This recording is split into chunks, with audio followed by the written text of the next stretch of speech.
어떤 기도는 응답받기 위해 드리는 게 아니라 무너지지 않기 위해 드리는 거라고 합니다. 정은숙 집사에게 딸은 전부였습니다.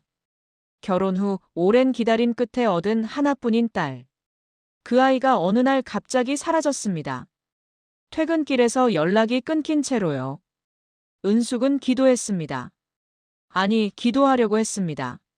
하지만 입이 떨어지지 않았어요. 무릎을 꿇어도 말이 나오지 않았습니다. 하나님은 침묵하셨고 사람들의 위로는 칼이 되었습니다. 믿음으로 이겨내라는 말, 하나님의 뜻이 있을 거라는 말. 그 말들이 은숙의 가슴에 상처로 박혔습니다. 그런데 이상한 일이 일어났습니다. 딸이 사라진 지 20하루째 되던 날, 은숙은 딸의 방에서 낡은 노트 한 권을 발견했습니다. 표지에는 이렇게 적혀 있었어요. 지혜의 기도. 노트를 펼친 은숙의 손이 멈췄습니다. 거기엔 딸이 매일 엄마를 위해 드린 기도가 빼곡히 적혀 있었으니까요. 그리고 마지막 줄에는 이런 문장이 남아 있었습니다. 엄마가 하나님을 더 깊이 알게 해주세요. 은숙은 그 한 줄 앞에서 무너졌습니다. 하지만 이번엔 절망이 아니었어요. 설명할 수 없는 평강이 밀려왔습니다. 딸은 돌아오지 않았는데 하나님은 함께 계셨습니다. 그렇다면 묻고 싶습니다. 우리는 정말 하나님과 동행하고 있습니까? 아니면 기도 응답만 기다리고 있습니까? 이 이야기는 사라진 딸을 찾는 이야기가 아닙니다. 두려움 속에서도 하나님을 발견한 한 어머니의 고백입니다. 여러분, 지금 이 영상을 몇 시에 보고 계신가요? 댓글로 시간을 남겨주시고 아멘을 함께 외쳐주세요. 이 이야기가 여러분의 마음에 닿았다면 구독 버튼을 눌러주시고 좋아요로 응원해주세요. 여러분의 작은 손길 하나하나가 더 많은 이들에게 위로가 됩니다. 그럼 지금부터 정은숙 집사의 이야기를 시작하겠습니다. 저는 새벽 예배를 다녀오는 길이었어요. 하늘이 조금씩 밝아오는 그 시간, 교회 계단을 내려오면서 오늘도 평범한 하루가 시작되겠구나 생각했죠. 12월 중순의 찬 공기가 뺨을 스쳤지만 마음만은 따뜻했습니다. 목사님 말씀이 좋았거든요. 주님이 우리와 함께 하신다는 그 말씀이요. 집에 돌아와서 앞치마를 두르고 냉장고 문을 열었어요. 무 한 토막, 감자 2개, 파 한 줌. 딸아이가 좋아하는 된장국을 끓여야겠다는 생각이 들었습니다. 지혜는 회사에서 늦게까지 일하는 날이 많았거든요. 그래도 엄마가 끓여놓은 따뜻한 국 한 그릇이라도 먹고 자면 좋겠다 싶었어요. 국을 끓이면서 저는 계속 시계를 봤습니다. 6시 반, 7시. 지혜는 보통 7시 반이면 퇴근 문자를 보냈어요. 엄마, 나 출발이라는 짧은 메시지 하나라도 보내주곤 했죠. 그 메시지를 받으면 저는 안심이 되었어요. 아, 오늘도 무사히 하루를 마쳤구나. 그런데 그날은 조금 달랐습니다. 7시 반이 지나도 연락이 없었어요. 저는 국 냄비불을 줄이고 거실 소파에 앉았습니다. 텔레비전을 켰지만 화면이 눈에 들어오지 않았어요. 계속 핸드폰만 들여다봤습니다. 8시가 되어서야 핸드폰이 울렸어요. 메시지였습니다. 엄마, 오늘 늦어. 딱 5글자였어요. 저는 그래, 바쁘구나 하고 대수롭지 않게 받아들였습니다. 답장도 안 했어요. 그냥 국 냄비불을 약하게 줄이고 텔레비전 채널을 돌렸죠.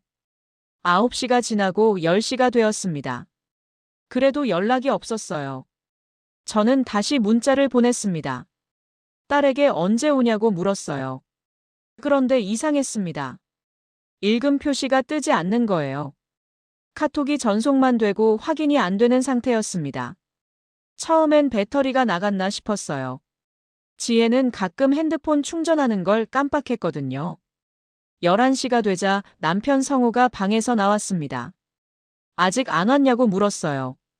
저는 고개를 끄덕이며 늦는다고 문자는 왔는데 그 뒤로 연락이 없다고 했죠. 남편은 아무 말 없이 다시 방으로 들어갔습니다. 저는 혼자 거실에 앉아서 핸드폰만 들여다봤어요. 화면을 켰다가 껐다가 또 켰다가 껐다가 반복했습니다. 자정이 넘어가자 불안이 목을 조이기 시작했어요. 심장이 두근거렸습니다. 뭔가 잘못된 거 아닐까 하는 생각이 스멀스멀 올라왔죠. 저는 딸의 친한 친구에게 전화를 걸었어요. 수화기 너머로 졸린 목소리가 들렸습니다. 혹시 지혜 봤냐고 물었더니 오늘 회사 끝나고 연락 안 했다고 하더라고요. 친구도 딸을 못 봤다는 거예요. 저는 손이 떨렸습니다. 회사에도 전화를 걸어봤어요. 당직 직원이 받았죠. 오늘 출근은 했고 저녁 7시쯤 퇴근한 것 같다고 했습니다. 그 말을 듣고 저는 숨이 막혔어요. 퇴근은 했다는데 집에 안 온 거예요. 그럼 중간에 뭔가 생긴 거잖아요. 저는 다시 남편을 깨웠습니다. 딸아이가 이상하다고 회사에서 7시에 퇴근했다는데 아직도 안 왔다고 말했어요. 남편은 눈을 비비며 일어났습니다. 그리고 경찰에 연락하자고 했어요. 저는 고개를 끄덕였지만 손이 떨려서 핸드폰을 제대로 잡을 수가 없었습니다. 112를 눌렀어요. 신고 접수를 받는 목소리가 들렸죠. 저는 떨리는 목소리로 말했습니다.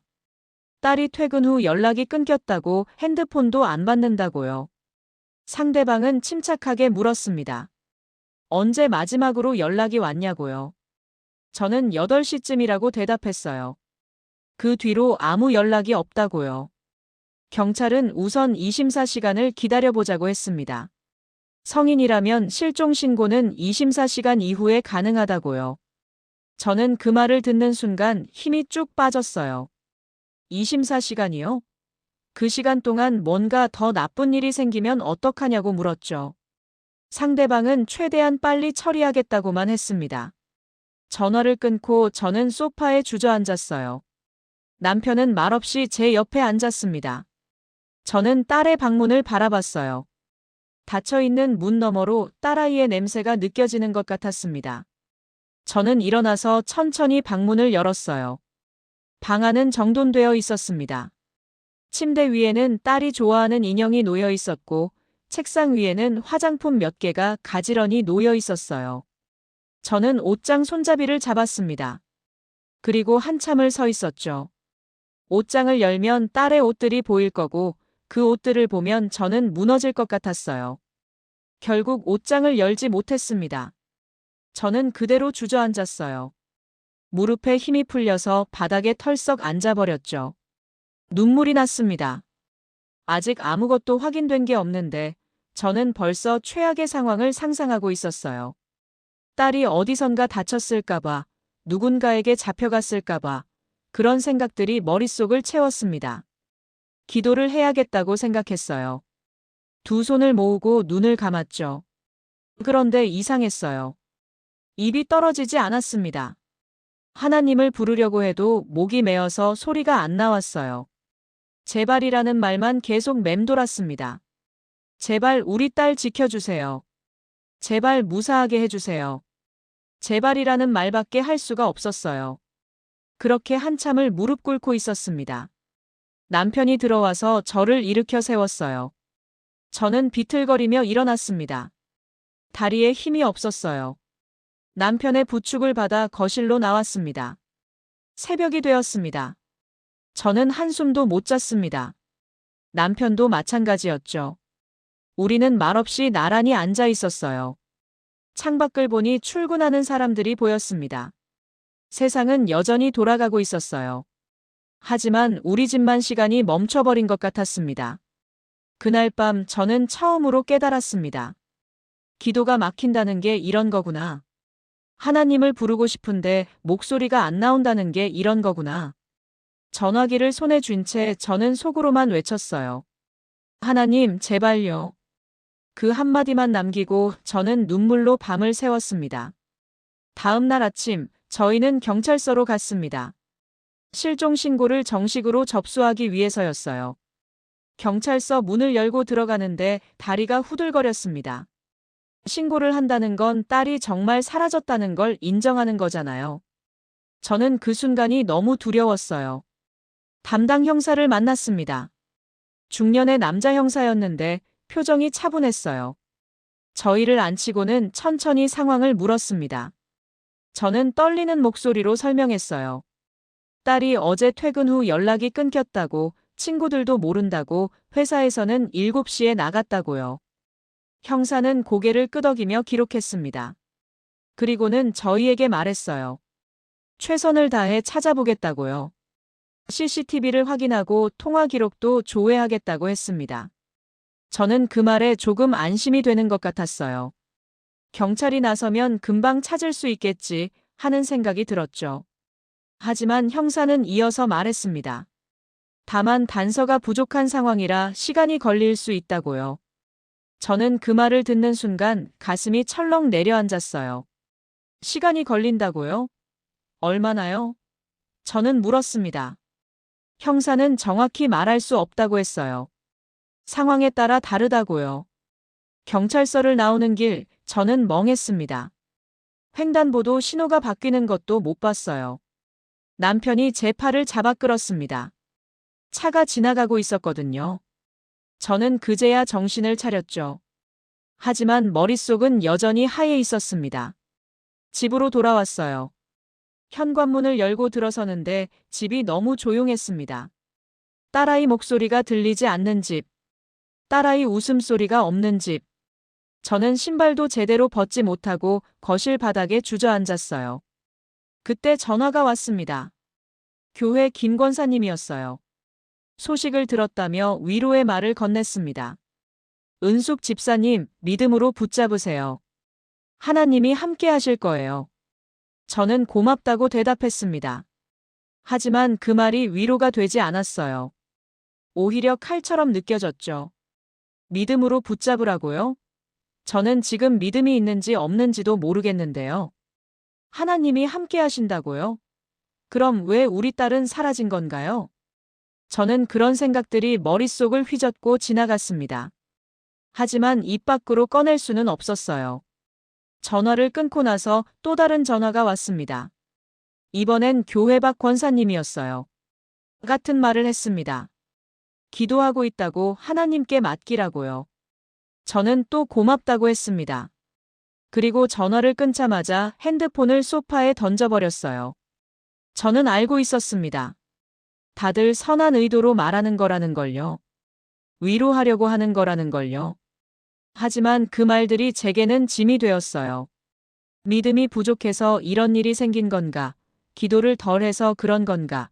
그런 생각들이 저를 짓눌렀습니다. 저녁이 되었습니다. 남편은 실종 전단을 만들자고 했어요. 딸 사진을 넣어서 동네 곳곳에 붙이자고요. 저는 고개를 끄덕였습니다. 뭐라도 해야 할 것 같았거든요. 가만히 앉아서 기다릴 수만은 없었어요. 남편은 컴퓨터 앞에 앉아서 전단을 만들기 시작했습니다. 저는 그 옆에서 딸 사진을 골랐어요. 어떤 사진이 좋을까요? 웃고 있는 사진? 정면을 보고 있는 사진? 저는 사진을 고르다가 눈물이 났습니다. 이렇게 전단을 만들어야 하는 현실이 믿기지 않았어요. 전단이 완성되었습니다. 딸의 이름, 나이, 키, 실종 당시 옷차림, 그리고 연락처. 저는 그 전단을 보면서 생각했어요. 이게 우리 딸이 맞나? 종이 위에 인쇄된 얼굴이 낯설게 느껴졌습니다. 밤이 되었습니다. 저는 성경을 펼쳤어요. 뭐라도 읽어야 할 것 같았거든요. 하지만 글자가 눈에 들어오지 않았습니다. 한 줄을 읽어도 무슨 내용인지 모르겠더라고요. 저는 성경을 덮었습니다. 그리고 침대에 누웠어요. 눈을 감았지만 잠이 올 리 없었습니다. 딸 생각만 났어요. 지금 어디 있을까? 무서워하고 있진 않을까? 밥은 먹었을까? 그런 생각들이 꼬리에 꼬리를 물었습니다. 저는 이불을 뒤집어 쓰고 울었어요. 소리내지 않으려고 애썼지만 어깨가 들썩거렸습니다. 옆에 누운 남편도 잠을 못 자는 것 같았어요. 뒤척이는 소리가 들렸거든요. 하지만 우리는 서로에게 아무 말도 하지 않았습니다. 위로의 말을 건네기엔 우리 둘 다 너무 지쳐 있었어요. 저는 그날 밤 처음으로 하나님께 속으로 물었습니다. 왜 침묵하세요? 왜 아무 말씀도 안 하세요? 제가 뭘 잘못했는데요? 하지만 대답은 없었습니다. 고요함만 있었어요. 저는 그 고요함 속에서 점점 더 외로워졌습니다. 사흘이 지났습니다. 경찰에게서 연락이 왔어요. CCTV를 확인했는데 딸이 회사 근처 지하철역까지 걸어가는 모습이 찍혔다고 했습니다. 하지만 그 이후는 공백이라고요. 저는 물었어요. 공백이요? 형사는 설명했습니다. 지하철역 안쪽 카메라에는 딸이 찍히지 않았다고요. 어디로 갔는지 알 수 없다고 했습니다. 저는 그 말을 듣고 무너졌어요. 공백이라니요. 그럼 딸이 증발한 건가요? 형사는 계속 찾아보겠다고 했지만 저는 희망이 보이지 않았습니다. 전화를 끊고 저는 소파에 주저앉았어요. 그날 오후 교회 사람들이 집으로 찾아왔습니다. 위로하러 왔다고 했어요. 저는 억지로 웃으며 맞이했습니다. 차를 내오고 과일을 깎았죠. 하지만 그분들의 말은 위로가 아니었습니다. 한 권사님이 물었어요. 혹시 지혜가 무슨 고민 있었던 거 아니냐고요. 요즘 젊은 애들은 스트레스 받으면 어디론가 훌쩍 떠나버린다고 했습니다. 저는 그 말을 듣고 가슴이 철렁했어요. 아니라고, 우리 딸은 그런 애가 아니라고 말했습니다. 다른 집사님이 거들었어요. 그래도 요즘 애들 마음은 부모도 모른다고요. 혹시 남자친구 문제는 아니냐고 물었습니다. 저는 손이 떨렸어요. 우리 딸을 의심하는 건가요? 저는 애써 침착하게 대답했습니다. 남자친구는 없다고요. 그런데 또 다른 분이 말했습니다. 요즘은 나쁜 일에 휘말리는 경우도 많다고요. 조심해야 한다고, 기도를 더 많이 해야 한다고 했어요.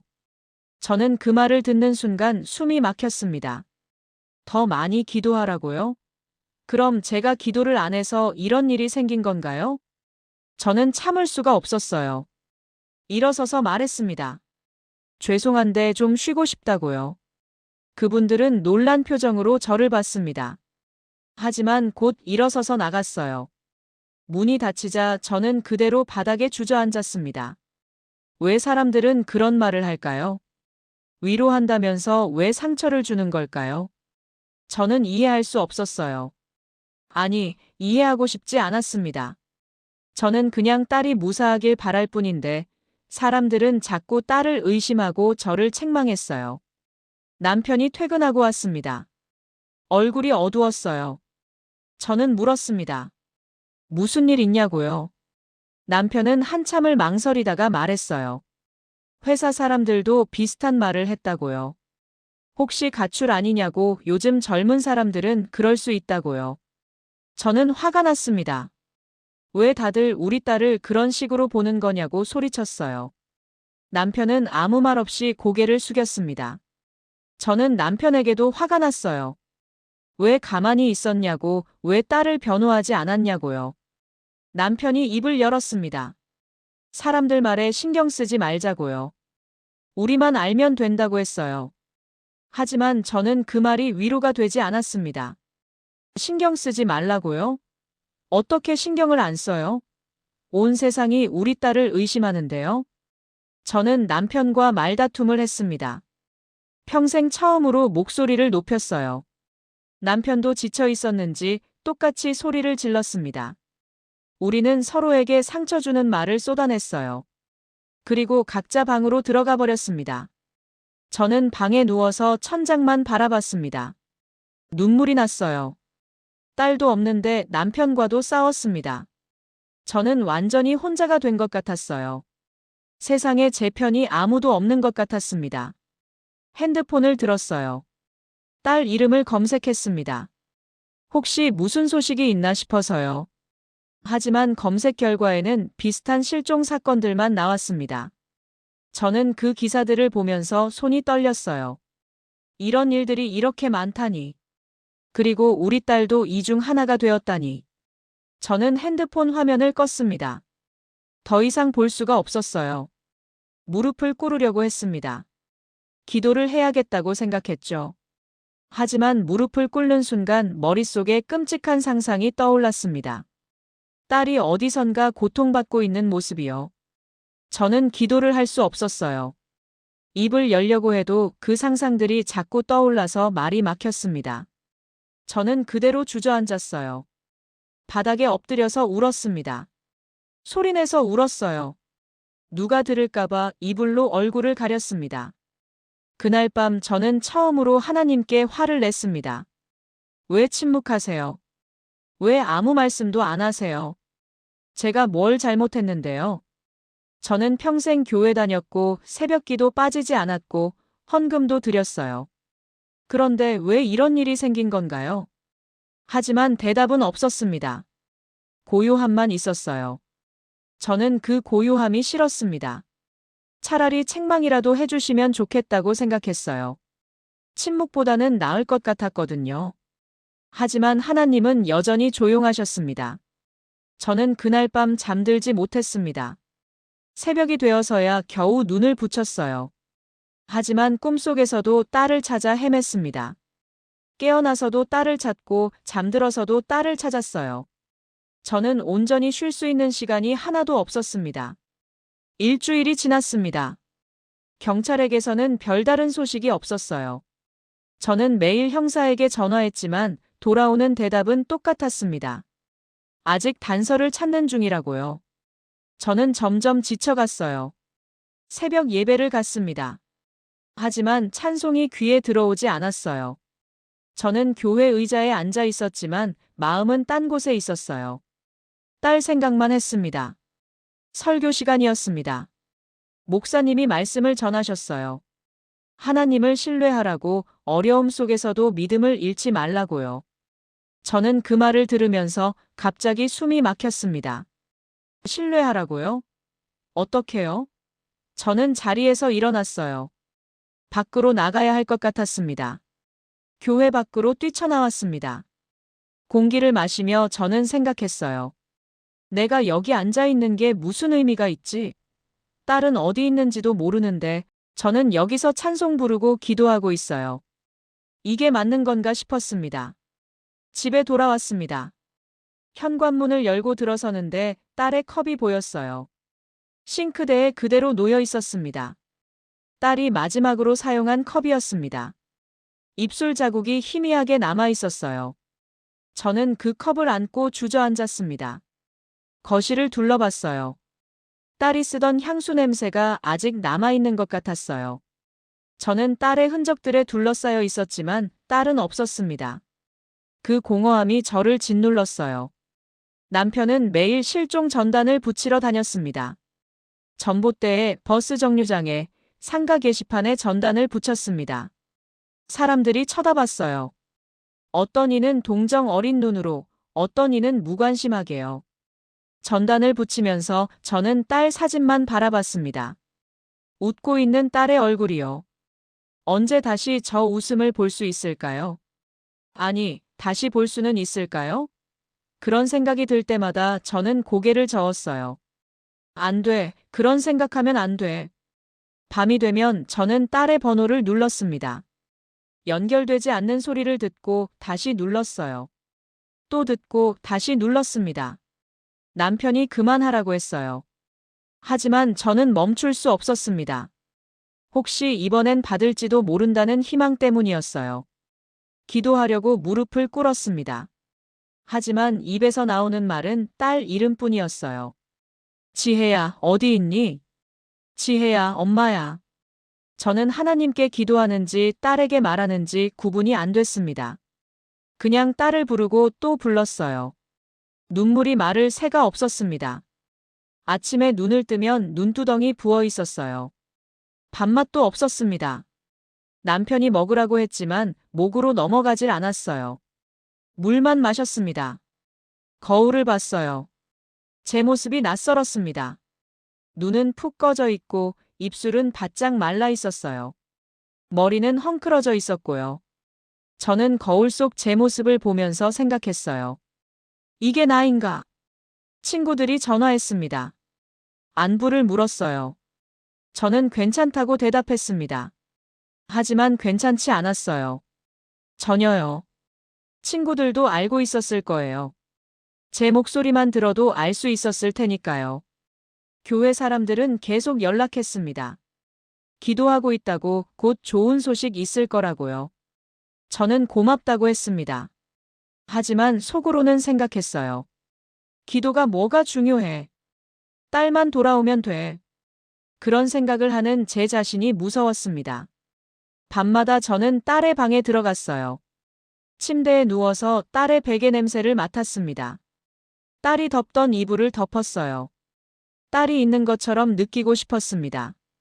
하지만 딸은 없었어요. 저는 혼자였습니다. 그러던 어느 날 문득 두려움이 속삭였습니다. 하나님도 너를 떠났어. 저는 그 속삭임을 끊어내려고 애썼어요. 아니야, 아니야. 하지만 그 속삭임은 계속됐습니다. 너는 혼자야. 아무도 너를 도와주지 않아. 저는 귀를 막았습니다. 하지만 속삭임은 멈추지 않았어요. 저는 소리쳤습니다. 하나님, 어디 계세요? 대답해 주세요. 하지만 고요함만 돌아왔습니다. 저는 그 고요함 속에서 점점 더 깊은 어둠 속으로 빠져들었어요. 보름이 지났습니다. 경찰은 여전히 단서를 찾지 못했어요. 저는 희망을 잃어가고 있었습니다. 남편은 점점 말이 없어졌어요. 표정도 굳어갔고요. 저는 남편이 무슨 생각을 하는지 알 수 없었습니다. 어느 날 저녁 남편이 입을 열었습니다. 만약을 대비해야 한다고요. 저는 그 말을 듣는 순간 귀를 의심했어요. 만약이요? 무슨 만약이요? 남편은 말을 이었습니다. 최악의 경우도 생각해봐야 한다고요. 저는 폭발했습니다. 그만해요. 당신은 벌써 포기한 거잖아요. 소리를 질렀어요. 남편의 얼굴이 일그러졌습니다. 하지만 그는 침착하게 말했어요. 포기한 게 아니라고요. 현실을 봐야 한다고요. 현실이요? 현실이 뭔데요? 저는 따졌습니다. 남편은 대답하지 않았어요. 그저 고개를 숙였습니다. 저는 그 모습을 보면서 더 화가 났어요. 왜 아무 말도 안 해요? 왜 그렇게 차갑게 굴어요? 남편이 고개를 들었습니다. 눈이 충혈되어 있었어요. 나도 힘들어. 남편이 말했습니다. 나도 지혜 생각에 미칠 것 같아. 하지만 우리 둘 다 무너지면 안 돼. 저는 그 말을 듣고 할 말을 잃었습니다. 남편도 힘들었던 거예요. 저만 힘든 게 아니었습니다. 하지만 저는 그걸 몰랐어요. 아니, 보려고 하지 않았습니다. 저는 제 고통에만 갇혀 있었어요. 저는 주저앉았습니다. 미안해요. 중얼거렸어요. 남편도 옆에 앉았습니다. 우리는 한참을 말없이 앉아 있었어요. 각자의 고통을 안고요. 그날 밤 저는 거실에 혼자 남았습니다. 남편은 먼저 방으로 들어갔어요. 저는 바닥에 엎드렸습니다. 기도를 하려고요. 하나님, 제발요. 한 번만이요. 입에서 말이 나왔습니다. 그런데 이상했어요. 그 기도가 이전과 달랐습니다. 요구가 아니라 매달림이었어요. 절규가 아니라 고백이었습니다. 저는 눈물을 흘리면서 깨달았어요. 제 기도가 바뀌고 있다는 걸요. 딸을 찾아달라는 기도만 하던 제가 이제는 다른 기도를 하고 있었습니다. 내가 무너지지 않게 해달라고요. 이 두려움 속에서 버틸 수 있게 해달라고요. 저는 제 기도가 바뀌고 있다는 게 놀라웠습니다. 그리고 또 이상한 일이 일어났어요. 하나님은 여전히 침묵하시는 것 같았지만 저는 그 침묵 속에서 뭔가를 느꼈습니다. 누군가 옆에 앉아 있는 것 같은 느낌이었어요. 말은 없지만 함께 있어주는 느낌이요. 저는 떨리는 손으로 성경을 펼쳤습니다. 아무 페이지나 펼쳤어요. 그런데 한 구절이 눈에 들어왔습니다. 두려워하지 말라. 내가 너와 함께함이라. 저는 그 구절을 읽고 또 읽었습니다. 함께 하신다고요? 정말요? 저는 물었습니다. 대답은 없었어요. 하지만 그 구절은 제 마음에 남았습니다. 두려워하지 말라. 내가 너와 함께함이라.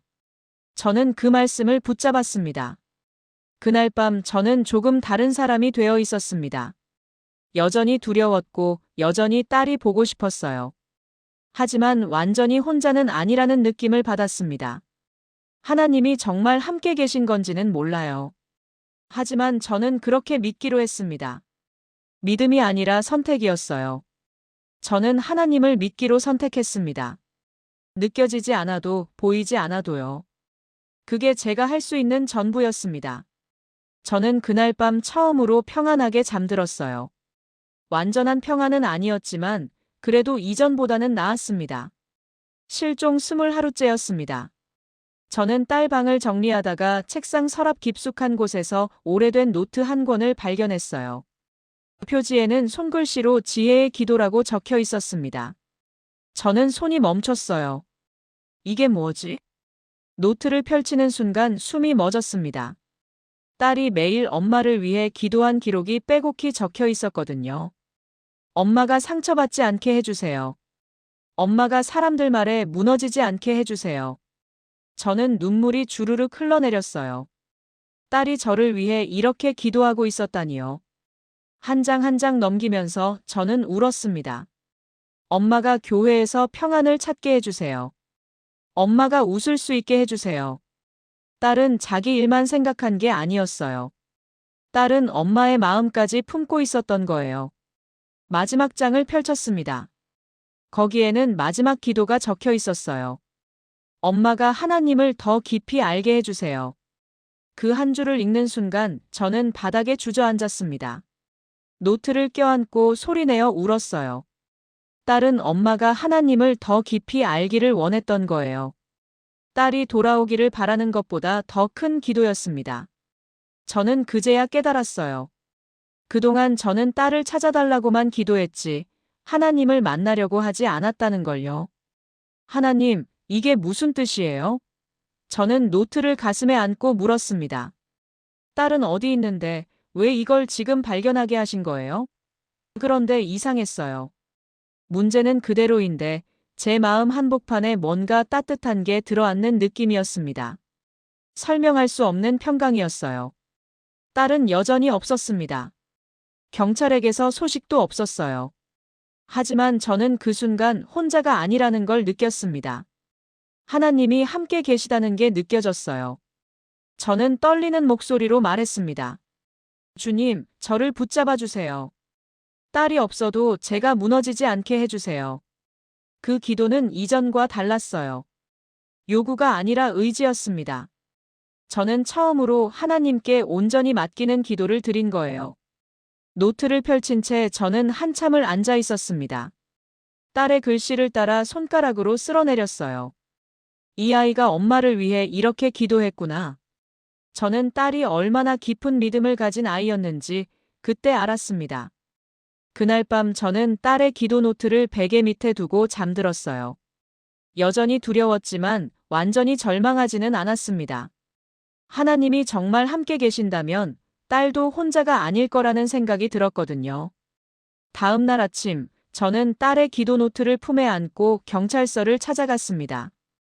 그동안은 남편이 주로 연락했었는데 이번엔 제가 직접 가고 싶었어요.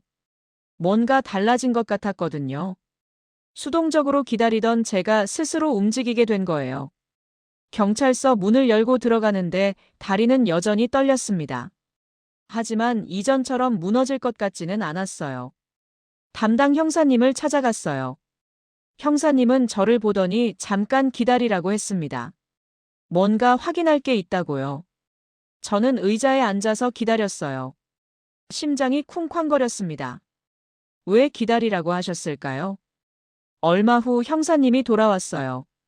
저를 조용히 쳐다보시더니 천천히 입을 여셨습니다.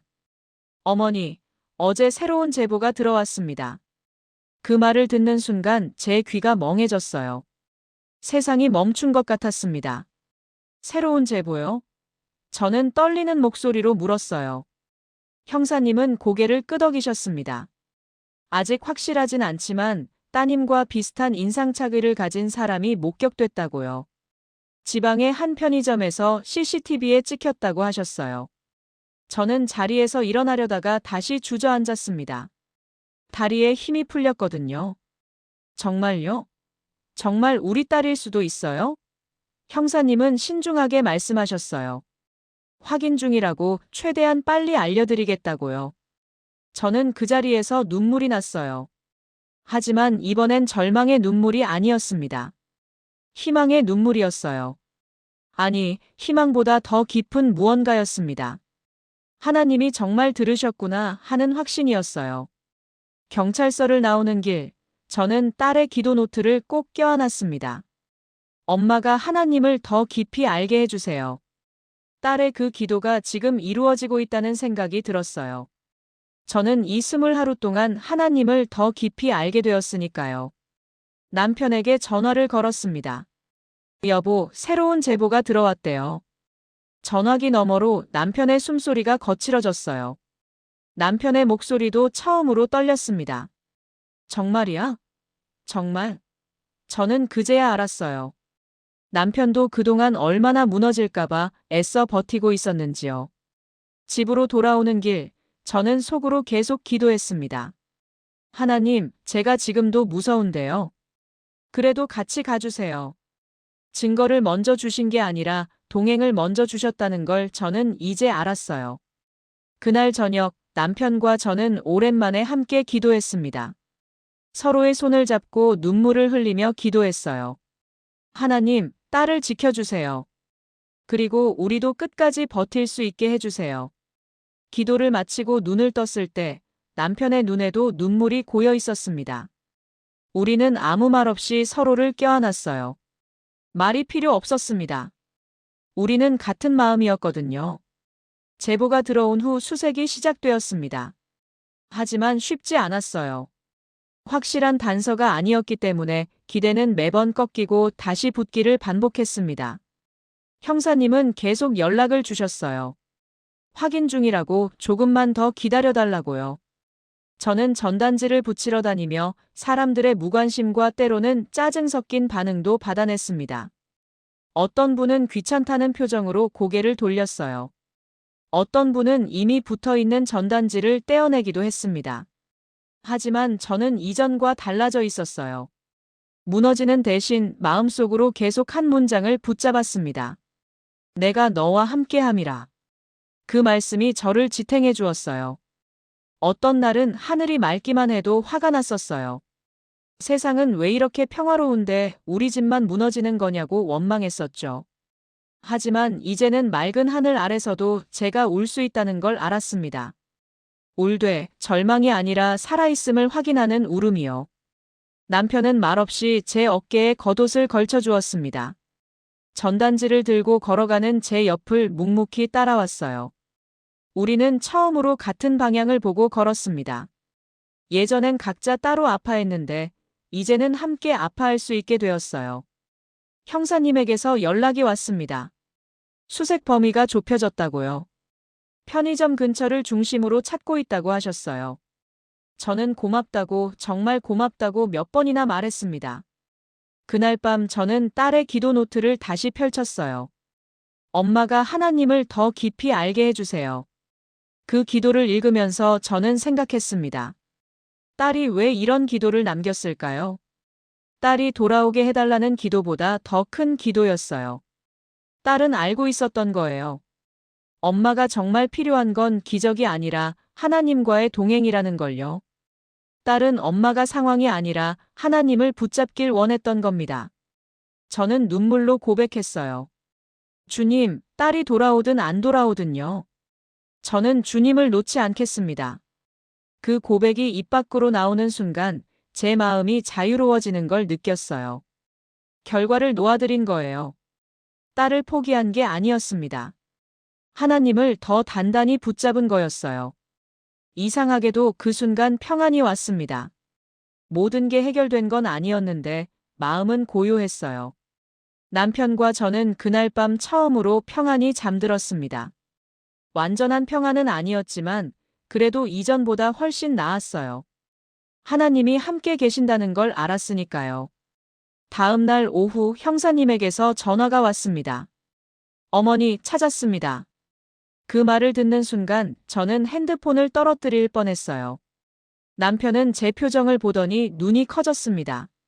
뭐래? 뭐래? 찾았대요. 우리 딸 찾았대요. 저는 남편에게 소리쳤습니다. 남편은 그 자리에 주저앉았어요. 고개를 떨구고 어깨가 들썩거렸습니다. 남편이 우는 모습을 저는 처음 봤어요. 병원으로 달려갔습니다. 응급실 앞에서 저는 딸의 이름을 수십 번 되뇌었어요. 지혜야, 지혜야. 문만 바라봤습니다. 손에 땀이 났어요. 문이 열렸습니다. 휠체어에 앉은 딸이 들어왔어요. 살아 있었습니다. 그 사실 하나로 제 세계가 다시 열렸어요. 저는 달려가서 딸을 끌어안았습니다. 지혜야, 지혜야. 저는 딸의 이름만 부르며 울었어요. 그런데 딸은 한동안 아무 말도 하지 못했습니다. 눈은 뜨고 있는데 말이 없었어요. 숨만 가쁘게 쉬었습니다. 저는 딸을 안은 채 그 침묵이 얼마나 긴 시간을 통과해온 침묵인지 느꼈어요. 딸도 무서웠을 거예요. 얼마나 두려웠을까요? 저는 딸의 머리를 쓰다듬으며 속으로 기도했습니다. 주님, 지금은 말보다 숨이 먼저예요. 살려주셔서 감사합니다. 남편도 다가왔어요. 딸의 손을 잡고 아무 말 없이 눈물만 흘렸습니다. 그 눈물은 처음 보는 남편의 고백 같았어요. 저는 그제야 알았습니다. 남편은 냉정했던 게 아니었어요. 가족이 무너지지 않게 자신이 무너지는 걸 참고 있었던 거예요. 의사 선생님이 설명해 주셨어요. 신체적으로는 큰 이상이 없지만 심리적 충격이 크다고요. 시간이 필요하다고 하셨습니다. 저는 고개를 끄덕였어요. 괜찮아요. 천천히 회복하면 돼요. 그날 밤 저는 딸의 병상 옆에 앉아 있었습니다. 딸의 기도 노트를 가슴에 대고 조용히 말했어요. 지혜야, 내 기도가 엄마를 살렸어. 내가 엄마를 위해 기도해 준 거, 엄마가 다 읽었어. 딸은 여전히 말이 없었지만 제 손을 꼭 쥐었어요. 그 손에 온기가 느껴졌습니다. 따뜻했어요. 살아있다는 게 느껴졌습니다. 저는 결심했어요. 이 사건이 끝나도 동행을 끝내지 않겠다고요. 하나님과 함께 걷는 삶을 계속 살겠다고요. 딸이 바랐던 건 엄마가 하나님을 더 깊이 아는 거였으니까요. 딸이 집으로 돌아온 지 며칠이 지났습니다. 여전히 말을 많이 하지 않았어요. 하지만 조금씩 회복되고 있었습니다. 밥을 먹고 걷고 가끔 미소도 지었어요. 어느 새벽 딸이 저를 조용히 불렀습니다. 엄마. 그 한마디에 저는 눈물이 터졌어요. 살아있다는 말보다 더 선명한 소리였습니다. 딸의 목소리를 다시 듣다니요. 딸은 한참 침묵하다가 떨리는 목소리로 말했어요. 그때요, 진짜 무서웠어요. 저는 딸의 손을 잡고 고개만 끄덕였습니다. 위로의 말보다 함께 있어주는 게 먼저라는 걸 이제는 알았거든요. 딸이 다시 입을 열었습니다. 근데요, 이상하게요. 혼자가 아니었어요. 저는 숨이 멈췄어요. 뭐라고? 딸은 눈물을 흘리며 고백했습니다. 엄마, 하나님이 정말 함께 계셨어요. 그 순간 저는 깨달았습니다. 딸의 구조는 기적이었지만 더 큰 기적은 저 자신이 공포 속에서도 하나님을 놓지 않게 된 거였어요. 딸도 저도 우리 모두 하나님의 함께하심을 경험한 거예요. 저는 딸에게 기도 노트의 마지막 줄을 읽어줬습니다. 엄마가 하나님을 더 깊이 알게 해주세요. 딸은 고개를 끄덕이며 웃었어요. 엄마, 그 기도요. 응답된 것 같아요. 저는 조용히 두 손을 모으고 고백했습니다. 주님, 약속이 현실이 되게 하시는 하나님. 감사합니다. 두려워 말라고 함께한다고 하신 그 말씀이요. 정말이었어요. 남편도 우리 옆에 앉았습니다. 우리는 셋이서 손을 잡고 기도했어요. 이번엔 요구하는 기도가 아니었습니다. 감사의 기도였어요. 함께 해주셔서 감사하다고, 끝까지 붙잡아 주셔서 감사하다고요. 딸이 말했습니다. 엄마, 저 무서웠는데요. 그때 엄마 생각이 났어요. 엄마가 교회에서 상처받는 모습이요. 그래서 기도했어요. 엄마가 사람 때문에 하나님을 놓지 않게 해달라고요. 저는 딸을 껴안고 울었습니다. 내가 그렇게 기도했구나. 내가 엄마를 위해 그런 기도를 했구나. 딸은 제 품에서 말했어요. 엄마, 이제 괜찮아요? 하나님이 보이세요? 저는 고개를 끄덕였습니다. 응, 이제 보여. 전에는 기적을 보려고 했는데, 이제는 동행을 보게 됐어. 그게 더 큰 기적이더라. 그날 밤 우리 가족은 오랜만에 함께 식탁에 앉았습니다. 딸이 좋아하는 된장국을 끓였어요. 딸은 국을 한 숟갈 떠먹으며 말했습니다. 엄마국 맛, 그리웠어요. 저는 웃으며 대답했어요. 엄마도 너 보는 게 그리웠어. 아니, 그리운 정도가 아니었지. 죽을 것 같았어. 남편이 말했습니다. 우리 이제 다시 시작하자. 하나님과 함께 말이야. 저는 고개를 끄덕였어요. 그래요. 다시 시작해요. 이번엔 제대로요. 딸의 기도 노트는 거실 책장에 고이 모셔두었습니다. 가끔 펼쳐보며 저는 생각해요. 이 아이가 엄마를 위해 이렇게 기도했구나. 그리고 하나님은 정말 들어주셨구나. 기적은 딸이 돌아온 것만이 아니었습니다. 기적은 제가 하나님을 더 깊이 알게 된 거였어요. 두려움 속에서도 동행을 경험한 거였습니다. 그게 진짜 기적이었어요. 지금도 가끔 두렵습니다. 또 잃을까 봐요. 하지만 이제는 알아요. 하나님이 함께 계시다는 걸요. 그 약속이 현실이 된다는 걸요. 저는 그 약속을 붙잡고 오늘도 살아갑니다.